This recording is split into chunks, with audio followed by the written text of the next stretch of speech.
Saan man gagaling ang pundo? Kay Martin Romualdez o sino magpapaparelease? Si Marcos. Saan kukunin? Dito sa mga itinago nila ng mga congressional insertions na mga pundo na binulgar ni Congressman Toby Chanco. Third, gusto nilang yanigin ang taong bayan na hindi kami matatakot na papanagutin ang sino mang susunod sa yapak na pinaunahan ni Rodrigo Duterte that even his daughter ay kaya naming tanggalin bilang Vice Presidente.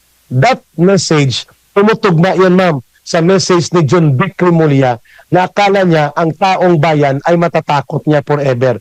Sabi niya, si Tory daw is a pitbull, a bulldog that everyone should be afraid, not us. Baka ikaw, hindi kami, hindi ang taong bayan. When you tell the General Tory to attack, he will attack. So mag-ingat kayo na mga loko-loko dyan. Nako.